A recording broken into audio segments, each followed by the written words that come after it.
আসসালামু আলাইকুম সুপ্রিয় শিক্ষার্থীরা, কেমন আছো তোমরা? আশা করি তোমরা সুস্থ আছো এবং নিরাপদে আছো।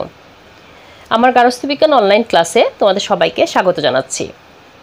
আজ তোমাদের সাথে রয়েছে আমি রুমানা বেগম, সহকারী শিক্ষক, অগ্নি school and college, Azimpur, Dhaka. তো শিক্ষার্থীরা, আমাদের আজকের পাঠ আলোচনার পূর্বে চলো আমরা একটি ভিডিও দেখে নিই। Growing up. Have you seen a baby? It looks so nice and cute. Once you were also a baby.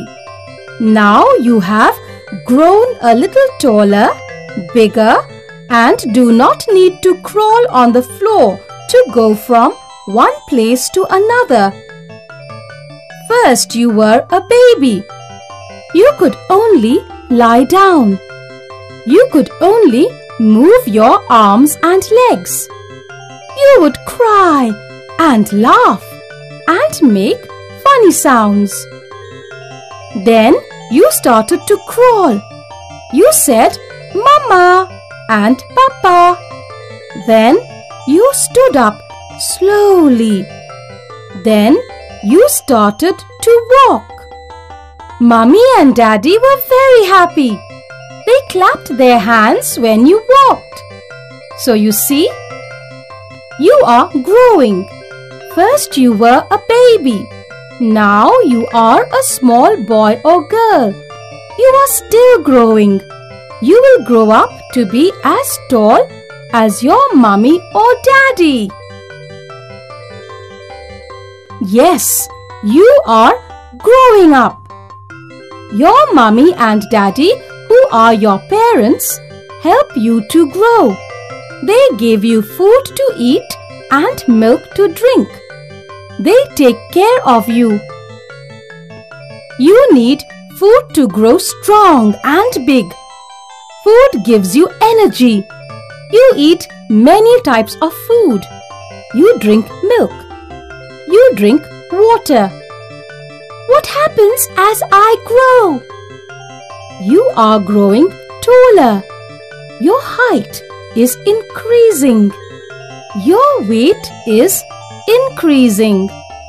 Your arms and legs and body are growing longer. You go to school now.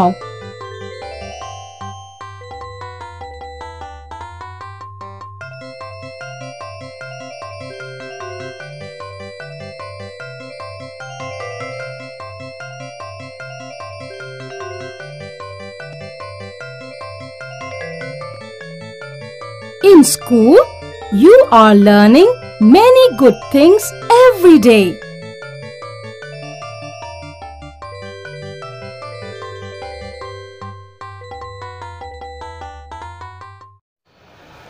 শিক্ষার্থীরা, ভিডিওতে আমরা যা দেখলাম তা কিন্তু সবাই জানি। একটি ছোট শিশু ভূমিষ্ঠ হবার পর আস্তে আস্তে সে বড় হয়। সময়ের পরিবর্তনের সাথে সাথে তার দেহের আকার আকৃতি যেমন পরিবর্তন হয়, তেমনি তার আচার আচরণে পরিবর্তন আসে এবং বিভিন্ন অঙ্গ প্রত্যঙ্গের দক্ষতাও অর্জিত হয়।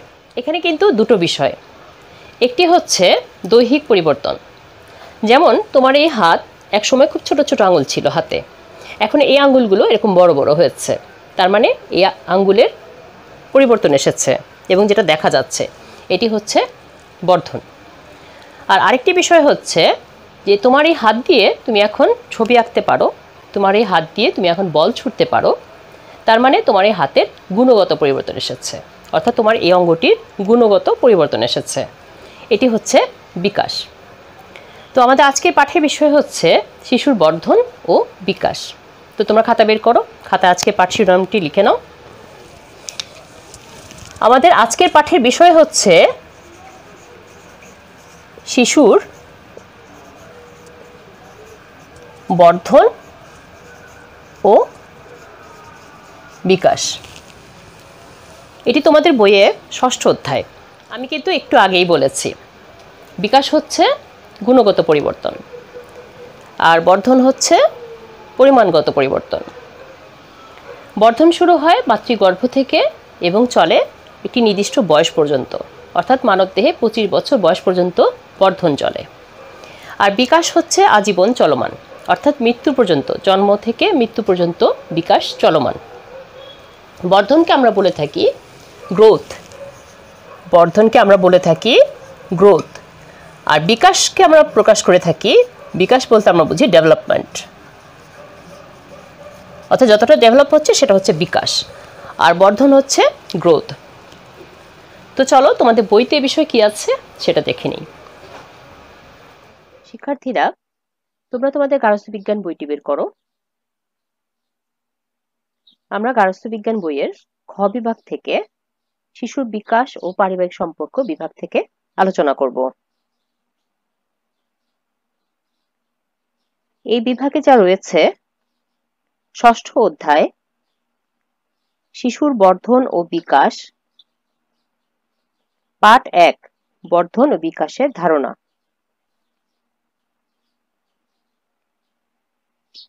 রামিনের বয়স 2 বছর।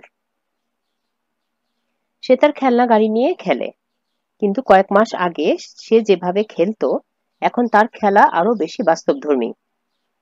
সে এখন গাড়ি চালানোর সময় শব্দ করে ভু ভু। গাড়িটি যখন ধাক্কা খায় কিংবা পড়ে যায় তখন সে অন্যরকম শব্দ করে, অর্থাৎ গাড়ি সম্পর্কে সে নতুন অভিজ্ঞতা নিয়ে খেলছে। পূর্বে রামিন বা বা, দা দা এভাবে শুধুমাত্র আওয়াজ করত। এখন সে কয়েকটি শব্দ ব্যবহার করে কথা বলে। শুধু তাই নয়, রামিন এখন হাঁটতে পারে, দৌড়াতে পারে, কোনো কিছু বেয়ে উঠতে পারে, যা কয়েক মাস আগেও তার পক্ষে করা সম্ভব ছিল না। রামিনের মতো বয়স বাড়ার সাথে সাথে প্রতিটি শিশু ধীরে ধীরে কিছু ক্ষমতা অর্জন করে, যা তার আচরণের মধ্য দিয়ে প্রকাশ পায়। এ সবই শিশুর বিকাশ। আমি কিছুক্ষণ আগেও বলেছি, এই যে ধীরে ধীরে তার আচার আচরণে বা তার অঙ্গ প্রত্যঙ্গে যে দক্ষতা অর্জিত হয়, সে সবই হচ্ছে শিশুর বিকাশ। বিকাশ হলো গুণগত পরিবর্তন যা ধারাবাহিকভাবে চলতে থাকে।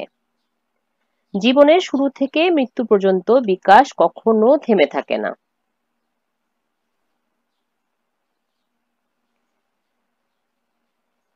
আমরা বিকাশ, ডেভেলপমেন্ট কথাটির পাশাপাশি বর্ধন কথাটি ব্যবহার করি। বর্ধন কি? বর্ধন হলো পরিমাণগত পরিবর্তন। যখন দেহের কোনো একটি অংশের বা সমগ্র দেহের বৃদ্ধি ঘটে, যার ফলে আকার আকৃতির পরিবর্তন হয়, সেটাই হচ্ছে বর্ধন। যেমন শিশুর উচ্চতা বৃদ্ধি, ওজনের বৃদ্ধি এ সহজ উদাহরণ। বর্ধন ও বিকাশ এর অর্থ এক নয়। তোমরা অবশ্যই মনে রাখবে, বর্ধন এবং বিকাশ দুটো শব্দ আলাদা এবং যার অর্থ কখনো এক নয়। শিশু যখন জন্মগ্রহণ করে তখন তার ওজন থাকে প্রায় 3 কেজি। 6 মাসে তার ওজন দ্বিগুণ হয়, 1 বছরে হয় 3 গুণ। 6 মাসে হয় ওজন দ্বিগুণ, আর 1 বছর বয়স হওয়ার পর তার ওজন হয় 3 গুণ, অর্থাৎ জন্মের ওজনের 3 গুণ। শিশুর ওজন বৃদ্ধি হলো পরিমাণগত পরিবর্তন বা বর্ধন। নবজাতকের ওজন বাড়ার সাথে সাথে অঙ্গ প্রত্যঙ্গ কিছু ক্ষমতা অর্জন করে। জন্মের পর প্রথমে শিশু নিজের হাত পা নিয়ে খেলে। 5 বছরে সেই হাত দিয়ে সে ছবি আঁকে। 10 বছরে দক্ষতার সাথে হাত দিয়ে ক্রিকেট খেলার বল ছুটতে পারে। শিশুর হাত শুধু দৈর্ঘ্যেই বাড়েনি, তার গুণগত পরিবর্তন হয়েছে। এই পরিবর্তনই হলো বিকাশ। বর্ধনের তুলনায় বিকাশ অনেক ব্যাপক। বর্ধন হচ্ছে বিকাশের অন্তর্ভুক্ত একটি বিষয়। এবার বিকাশ কি? বিকাশ হচ্ছে একটি জটিল প্রক্রিয়া। পরিপক্কতা ও অভিজ্ঞতার ফলে বিকাশজনিত পরিবর্তন হতে থাকে। বিকাশে বৃদ্ধি ও ক্ষয় এ দুটোই ক্রিয়াশীল থাকে, অর্থাৎ দুইটাই চলতে থাকে, বৃদ্ধিও হতে থাকে এবং ক্ষয়ও আছে। দুটো বিষয় বিকাশে কাজ করে থাকে। জীবনের শুরুতে ক্ষয়ের চেয়ে বৃদ্ধি বেশি হয়, আর জীবনের শেষ দিকে বৃদ্ধির চেয়ে ক্ষয় বেশি হতে থাকে। এটা নিশ্চয়ই বুঝতে পেরেছো। শিশু যখন ধীরে ধীরে বড় হয় তখন তার বৃদ্ধি ঘটতে থাকে। আবার একটি শিশু যখন পূর্ণাঙ্গ বয়সে পরিণত হয় তখন আস্তে আস্তে যখন সে বৃদ্ধ বয়সের দিকে যেতে থাকে তখন তার বৃদ্ধির চাইতে ক্ষয়টা বেশি হয়ে থাকে। বৃদ্ধ বয়সে শারীরিক মানসিক দক্ষতার ক্ষয় হলেও চুল ও নখের বৃদ্ধি হতেই থাকে। বর্ধন ও বিকাশের বৈশিষ্ট্য। বর্ধন বলতে দৈহিক আকার আয়তনের পরিবর্তনকে বোঝায়, আর বিকাশ বলতে বোঝায় দৈহিক আকার আয়তন সহ পরিবর্তন এবং আচরণ, দক্ষতা ও কার্যক্ষমতার পরিবর্তন। বর্ধন হলো পরিমাণগত পরিবর্তন, অপরদিকে বিকাশ হলো গুণগত পরিবর্তন। তবে পরিমাণগত পরিবর্তনের সাথে এটি সম্পর্কযুক্ত। পরিমাণগত পরিবর্তনের ফলে যে কার্যকারিতা পাওয়া যায় তাই হচ্ছে বিকাশ।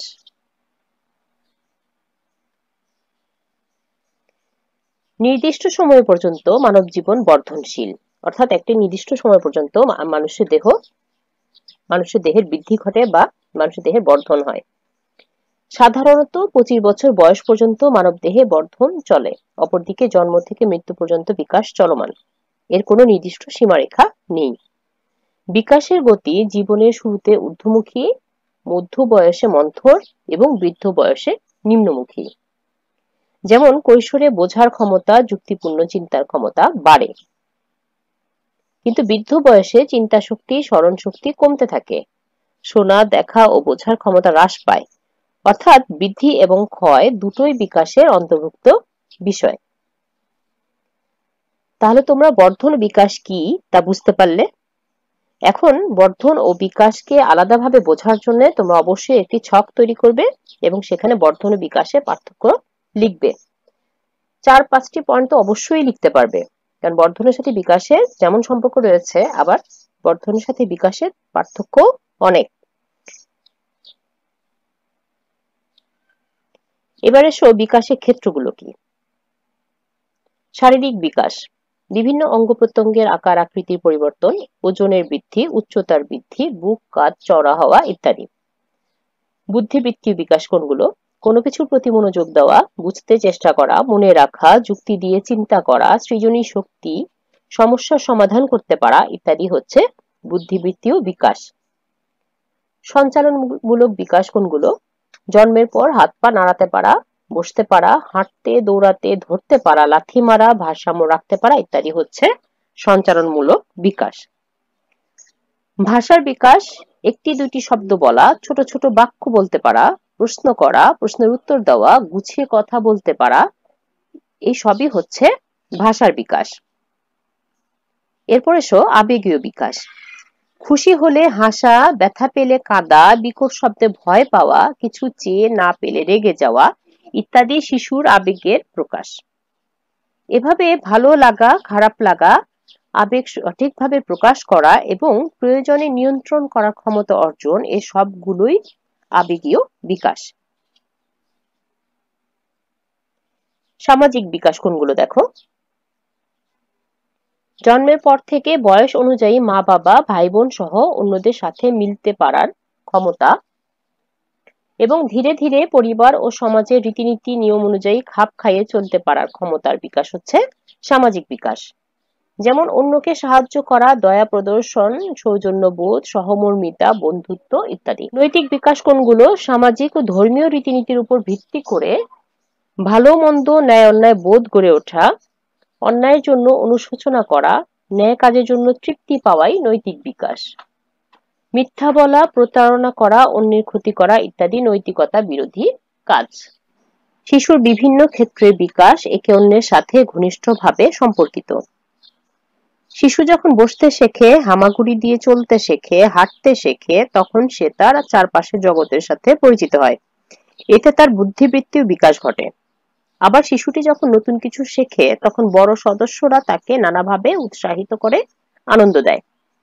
এই কাজগুলোর মধ্য দিয়ে শিশুর সামাজিক ও আবেগীয় বিকাশ ঘটে।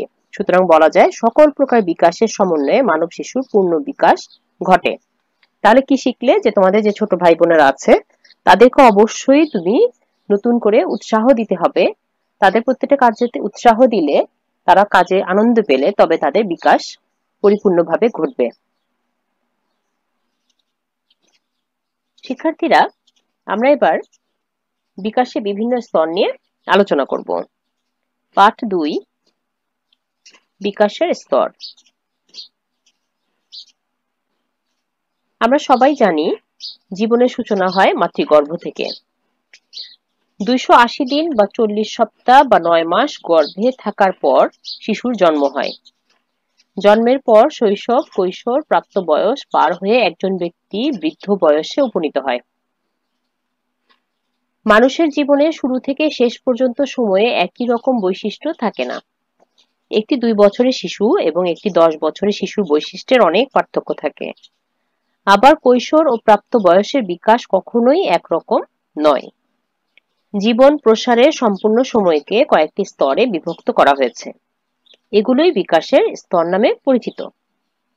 অর্থাৎ সম্পূর্ণ জীবনটিকে কয়েকটি স্তরে ভাগ করা হয়েছে। এই স্তরগুলো হচ্ছে বিকাশের স্তর। এখন কি কি স্তর রয়েছে দেখো। জন্মপূর্বকাল বা প্রিন্যাটাল পিরিয়ড। জীবনের সূচনা থেকে জন্মগ্রহণ পর্যন্ত সময়কাল হচ্ছে জন্ম পূর্বকাল। সবচেয়ে দ্রুত পরিবর্তনের সময়কাল হলো মাতৃগর্ভের এই সময়কাল। একটি ভ্রূণ কিন্তু মানব মাতৃগর্ভে ভ্রূণটি সৃষ্টি হওয়ার পর থেকে ধীরে ধীরে তা বাড়ে, অর্থাৎ তার বর্ধন হয়। তার মানে জন্মের আগেই কিন্তু আমাদের দেহের বৃদ্ধি ঘটে বা মানব দেহের বৃদ্ধি জন্মের আগেই মাতৃগর্ভেই ঘটে থাকে। এই সংক্ষিপ্ত সময়ের মধ্যে একটি এককোষী জীব একটি পূর্ণাঙ্গ মানব শিশুতে পরিণত হয়। জন্মগ্রহণের পর মাতৃগর্ভের বাইরের পরিবেশের সাথে খাপ খাওয়ানোর জন্য ভ্রূণ শিশুর মধ্যে বিশাল পরিবর্তন ঘটে।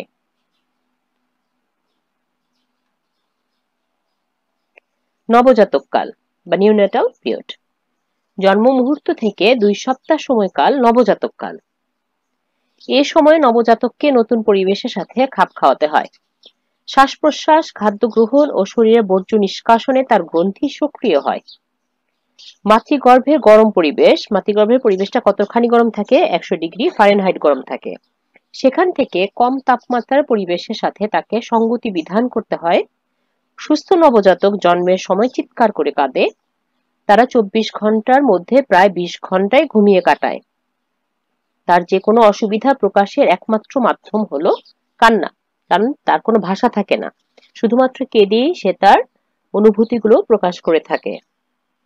আমাদের দেশের প্রেক্ষাপটে নবজাতকের স্বাভাবিক ওজন 2.5 কেজি থেকে 3 কেজি হয়ে থাকে। এই প্যারাটুকুন কিন্তু খুব ইম্পর্টেন্ট। নবজাতক কাল থেকে অনেক ছোট ছোট এমসিকিউ, ছোট ছোট প্রশ্ন বা এমসিকিউ কোশ্চেন হয়, যেগুলো তোমাদের খুব ভালো করে শেখা দরকার।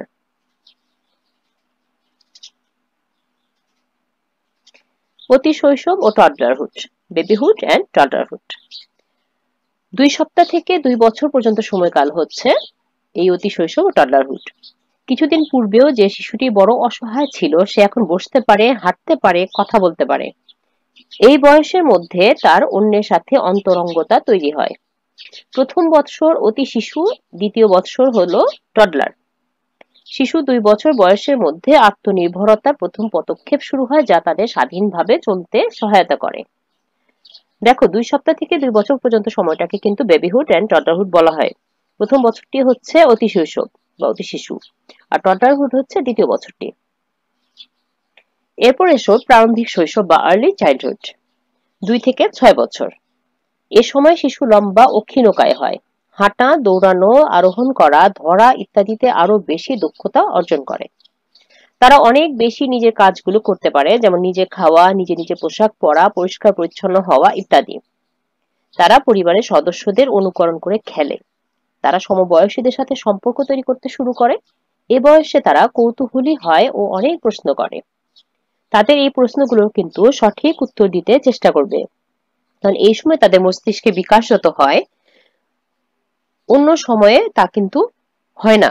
অর্থাৎ এই সময় শিশুটি যে ধারণা নিয়ে বেড়ে ওঠে, সেটি তার মস্তিষ্কে স্থায়ীভাবে রূপ লাভ করে।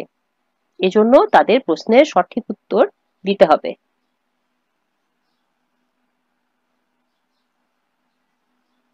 মধ্য শৈশব, মিডল চাইল্ডহুড, এই বয়সটি হচ্ছে 6 থেকে 11 বছর। এই বয়সে ছেলেমেয়েরা তাদের পরিবেশ সম্পর্কে অনেক কিছু জানে এবং নতুন নতুন দায়িত্ব পালনে দক্ষ হয়। খেলাধুলায় দক্ষ হয়, নিয়ম সমৃদ্ধ খেলা যেমন গোল্লাছুট, বউচি, ফুটবল, ক্রিকেট ইত্যাদি খেলায় তারা অংশ নেয়। তারা যুক্তিপূর্ণ চিন্তা করতে পারে, ভাষার দক্ষতা অর্জন করে, ভালো মন্দ, ন্যায় অন্যায় সম্পর্কে তাদের ধারণা আরো স্পষ্ট হয়। তারা বন্ধুত্ব তৈরিতে অগ্রণী ভূমিকা রাখে। বয়ঃসন্ধি বা কৈশোরকাল, অ্যাডোলেসেন্স। 11 থেকে 18 বছর এই সময়টি শিশু থেকে প্রাপ্ত বয়সে যাওয়ার সময়কাল। বিশ্ব স্বাস্থ্য সংস্থার মতে 10 থেকে 19 বছর বয়স এই সময়টা হলো কৈশোরকাল। বয়স সন্ধিক্ষণে প্রাপ্তবয়স্কের মতো দেহের আকার, আকৃতি ও যৌন বৈশিষ্ট্য অর্জিত হয়। যৌন ক্ষমতার পূর্ণ বিকাশে তারা প্রজনন ক্ষমতা অর্জন করে। প্রজনন ক্ষমতা হচ্ছে সন্তান ধারণ এবং জন্ম দেওয়ার ক্ষমতাকে প্রজনন ক্ষমতা বলা হয়। বিমূর্ত বিষয়ে চিন্তা করতে পারে, অর্থাৎ যে বিষয় চোখে দেখা যায় না, যেমন সততা, স্নেহ, ভালোবাসা ইত্যাদি বিষয়গুলো তারা বুঝতে পারে। কে কোন পেশায় যাবে সেই অনুযায়ী তারা পড়াশোনা করে।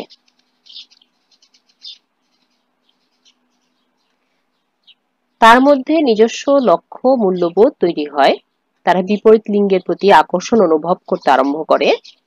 এ বয়সে নিজ চেহারার প্রতি তাদের মনোযোগ বাড়ে। প্রারম্ভিক বয়ঃপ্রাপ্তিকাল, আর্লি অ্যাডাল্টহুড। 18 থেকে 25 বছর বয়স হচ্ছে প্রারম্ভিক বয়ঃপ্রাপ্তিকাল। পেশা ও সঙ্গী নির্বাচনের প্রস্তুতি এ সময়ের অন্যতম কাজ। এ বয়সে বিয়ে ও পরিবার গঠনের আগ্রহ তৈরি হয়। অনেকে পেশা সম্পর্কে স্থির সিদ্ধান্তে আসে।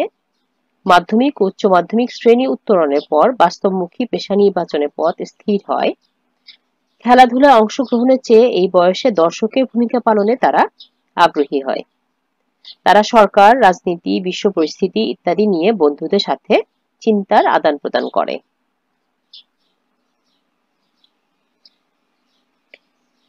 এর পরের স্তরটি হচ্ছে বয়ঃপ্রাপ্তির শেষ ভাগ বা লেট অ্যাডাল্টহুড। 25 থেকে 40 বছর বয়সকেই বয়ঃপ্রাপ্তির শেষ ভাগ বলা হয়। বয়ঃপ্রাপ্তির সবচেয়ে গুরুত্বপূর্ণ বৈশিষ্ট্য হলো মা বাবা হিসাবে পরিবারের দায়িত্ব গ্রহণ। এ সময় বিয়ের পর দুটি ভিন্ন পরিবেশ থেকে আসা দুজনের মধ্যে খাপ খাওয়ানো শিখতে হয়।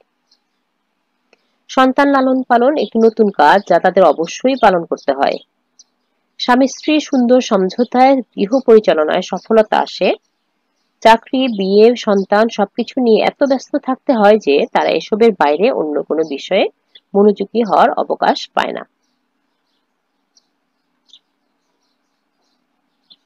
মধ্যবয়স বা মিডল এজ, 40 থেকে 65 বছর বয়সকে মধ্যবয়স বলা হয়ে থাকে।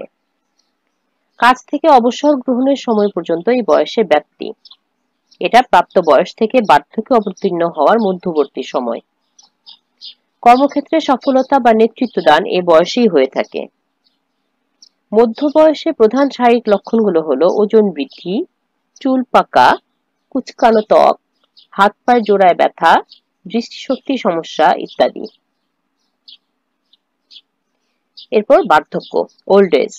65 থেকে মৃত্যু পর্যন্ত এটি মানব বিকাশের সর্বশেষ স্তর। বার্ধক্য ক্ষয়ের সূচনা করে। এই সময়ে শারীরিক মানসিক অবস্থার ধারাবাহিক অবনতি দেখা যায়। তাদের কাজ করার শক্তি হ্রাস পায়। বৃদ্ধরা তাদের নিজেদেরকে অপ্রয়োজনীয় মনে করে। তারা খুব কম গঠনমূলক কাজ করতে পারে। তাদের ধর্মীয় আগ্রহ বাড়ে।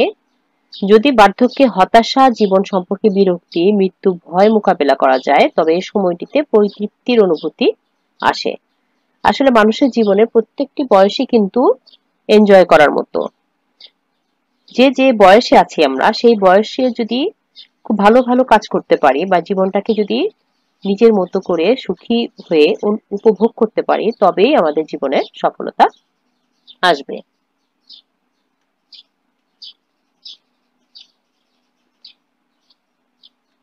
আমাদের অনুশীলনী সমাধান করব আমরা এখন। দেখো, দুটো বহু নির্বাচনী প্রশ্ন রয়েছে। 1 নম্বর প্রশ্ন হচ্ছে, কোন সময়কে শিশু নবজাতক কাল বলা হয়? আমরা কিছুক্ষণ আগেই পড়েছি, জন্ম থেকে 1 সপ্তাহ, জন্ম থেকে 2 সপ্তাহ, জন্ম থেকে 3 সপ্তাহ, জন্ম থেকে 4 সপ্তাহ।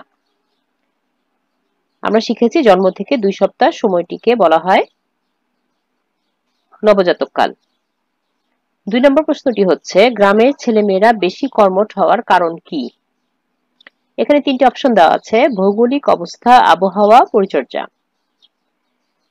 তাহলে নিচে কোনটি সঠিক হবে? অবশ্যই ভৌগোলিক অবস্থা গ্রামের ছেলেমেয়েরা বেশি কর্মঠ হওয়ার একটি কারণ, আবহাওয়া কিন্তু একটি কারণ। তাহলে তোমাদের যদি বলে যে নিচে কোনটি সঠিক, তাহলে তোমরা লিখবে 1 ও 2, ভৌগোলিক অবস্থা ও আবহাওয়া।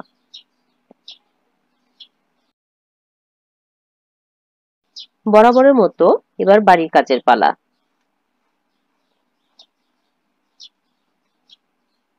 বাড়ির কাজ হিসেবে সৃজনশীল একটি প্রশ্ন আমি তোমাদেরকে দিয়েছি। প্রশ্নটি হচ্ছে, ষষ্ঠ শ্রেণী পড়ুয়া রাফি বড় হয়ে বৈমানিক হতে চায়। সে জেনেছে বৈমানিক হতে হলে বিজ্ঞান বিষয় ভালোভাবে জানতে হয়। তাই সে দারুণ উৎসাহ নিয়ে বিজ্ঞান বিষয়টি পড়ে। মা রাফিকে তার পছন্দ মতো পড়ান। মায়ের বেঁধে দেওয়া সময় অনুযায়ী তাকে খেলতে যেতে হয়। রাফি তা পছন্দ করে না। কত আছে কত বছর বয়স পর্যন্ত মানবদেহে বর্ধন চলে? আমরা একটু আগেই জেনেছি 25 বছর বয়স পর্যন্ত মানবদেহে বর্ধন চলে। ক্ষতে আছে বার্ধক্যে একজন ব্যক্তির কাজ করার ক্ষমতা কমে যায় কেন? তোমরা নিশ্চয়ই বুঝতে পেরেছো, নিশ্চয়ই জানো, আজকে ক্লাসে তোমরা শিখেছো যে বার্ধক্যে বৃদ্ধির চাইতে ক্ষয় বেশি হয় এবং এই বয়সটাতে মানুষের ধর্মীয় কাজে আগ্রহ বা অনুভূতি বেশি প্রকাশ করতে দেখা যায় এবং এই বয়সে তাদের কাজ করার শক্তিটাও অনেকখানি কমে যায়। রাফি বিকাশের কোন স্তরে আছে তা ব্যাখ্যা করো। রাফি ষষ্ঠ শ্রেণীতে পড়ে। তাহলে রাফি বিকাশে কোন স্তরে আছে তুমি সেই উত্তরটি ব্যাখ্যা করবে। ঘতে আছে তুমি কি মনে করো রাফি পরিপূর্ণভাবে বিকশিত হয়ে উঠবে? তোমার উত্তরের সপক্ষে যুক্তি দাও। শিক্ষার্থীরা, তোমরা আজকের ক্লাস থেকে বর্ধন ও বিকাশ সম্পর্কে বিস্তারিত জানলে। আশা করি তোমরা বর্ধন ও বিকাশকে আলাদাভাবে আইডেন্টিফাই করতে পারবে। আর বর্ধন ও বিকাশে পার্থক্য জানা কিন্তু খুবই গুরুত্বপূর্ণ। তোমরা বর্ধন ও বিকাশে পার্থক্যটা খুব ভালোভাবে শিখবে। তো আমাদের আজকের ক্লাস এ পর্যন্তই। তোমরা সুস্থ থেকো, ভালো থেকো, নিরাপদে থেকো। আল্লাহ হাফেজ।